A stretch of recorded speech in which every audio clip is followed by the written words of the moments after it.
Getting Away with Murder, The True Story of the Emmett Till Case by Chris Crow. Chapter 1. The Boy Who Triggered the Civil Rights Movement. In August 1955, a group of white men murdered a 14-year-old black boy in the Mississippi Delta. News of the murder and the trial that followed it outraged black and sympathetic white Americans across the nation, and reaction to the famous murder case played an important role as a catalyst for the civil rights movement. This is a true account of the people and events connected to the murder of Emmett Till. I'm going to stop a little earlier than I usually do and talk about this first part of Chapter 1. The book is already on a controversial topic of the civil rights era, and the very first sentence says exactly what happened. Bam. White men murdered this black boy. It's a very aggressive opening line. I think it tries to impress upon the reader how significant that this story is going to be, and how historically impactful it was, and the author achieves that with that first powerful line. So I know personally, I'm hooked after the first sentence. Like, where does the book go from here if you're already telling us what happened? Okay? And then by saying this is the true account of the people, now I know that what I'm reading can be believed.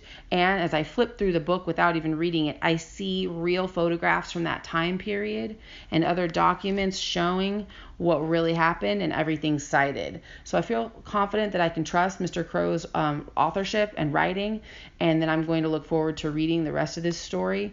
And hopefully it won't be a typical enjoyment. It will be that righteous indignation that will just stir that fire in me that makes me want to stand up and speak out against injustice of all kinds. So from this page on to the next several, we have an italicized accounting of what's happening, and that will make up the next quote-unquote second and third pages of this book.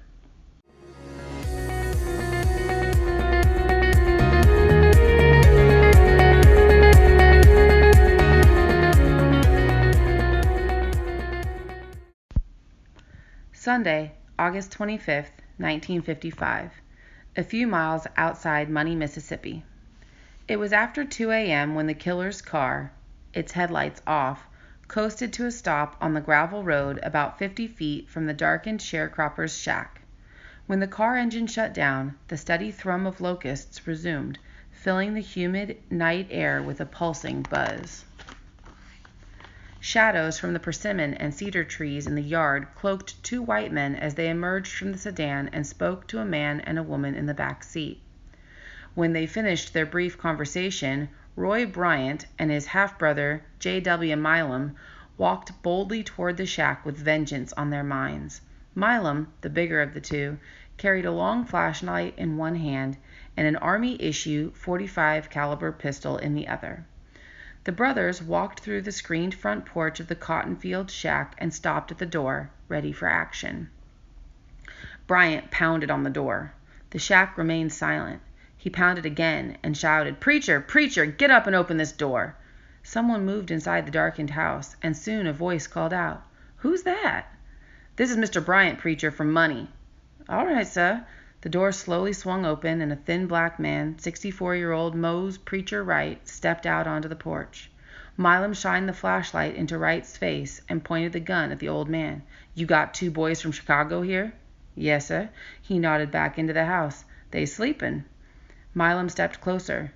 "I want the one who done the talking in Money. Is he here?" "Yes, sir." The old man's voice trembled. Bryant nodded. "Well, then, we need to talk to him." With the flashlight casting eerie shadows through the dark shack, Wright led the two white men to a back bedroom where 14-year-old Emmett Bobo Till slept with three of his cousins. Bryant shook Emmett Till awake while Milam shined the flashlight in the boy's face. When he awoke, Milam asked, "Are you the boy who did the talking?" "Yeah," replied Emmett. "Don't say yeah to me," snarled Milam. "I'll blow your head off. Now get up and get your clothes on." Emmett sat up on the bed and began dressing while his great-uncle, Mose, pleaded for him. "He ain't got good sense because he was raised up in Chicago. The boy didn't know what he was doing. Don't take him." By now the commotion had brought Emmett's great-aunt Elizabeth Wright into the room, and she begged the white men to leave Emmett alone. "Listen, we'll pay you whatever you want to charge. We'll pay you if you'll release him." "You'd better get yourself back in that bed of yours, girl," snapped Milam. "Do it, now. I want to hear those springs." With tears in her eyes, Elizabeth Wright left the room.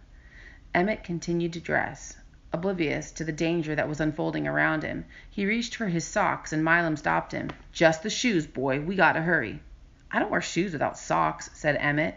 His kidnappers cursed him for making them wait while he pulled on his socks, and then a pair of canvas shoes with thick crepe soles. When the boy was dressed, Milam and Bryant pushed him through the house and out on the porch. Mose Wright tried one more time to save his nephew. "Just take him out in the yard and whip him, and I'll be satisfied." But the two men ignored his plea. Before they stepped into the yard, Milam turned and asked Wright if he recognized them. "No, sir. I don't know you." "Good, preacher. How old are you?" 64. "Well, if you decide later that you do know any of us here tonight, you'll never live to see 65. "But where are you taking him?" asked Wright. "Nowhere if he's not the right one," said Milam. Mose Wright and his wife watched from the porch while the two men walked Emmett to their car. Bryant forced Emmett close to the back window and asked, "Is this the boy?" "Yes," said the woman from the back seat. Bryant shoved Emmett into the front seat, sat next to him, and pulled the door closed. Milam got behind the wheel, and the car, its lights still off, moved into the dark, taking the boy from Chicago with them. His naked and mutilated body would be found by a fisherman 3 days later in the Tallahatchie River. Pages 2 and 3 discussion. In Mr. Crow's book, we actually read page 15, 16, 17, and 18 in that italicized accounting. I have to apologize up front. I'm very clearly a white woman trying to read this. I don't do a very good job of doing the different dialects, but I did try. As I'm reading this story, it catapults me back to 1955. It's early in the morning. We're in a sharecropper's shack. We've got these two men. I'm picturing one of those classic cars rolling up. It's big, it's heavy, and there's some people in the car. Okay? It's very clear from the tone of the people speaking that we have Mose Wright, a very respectful older black man, and his wife, who is equally respectful. We've got these two aggressive, angry white men who don't even say what the crime is. They say that Emmett Till, quote, did the talking, whatever that means. We have the use of the N-word. I'm not comfortable saying it, but it is there. And then we've got the description of Emmett Till. He seems flippant to the white people, like real carefree. But as his aunt and uncle keep saying, he was raised in Chicago. He doesn't understand the way things are down here in Mississippi. Give him a break.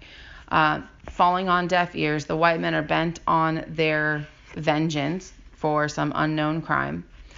And then the very last sentence of this account is, his naked and mutilated body would later be found.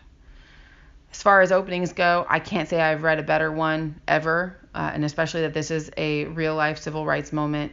I can't see that anyone would need more than that to get them hooked. I know when I read this to my students, both 7th and 9th grade students, I have kids clamoring to check this book out from my class library.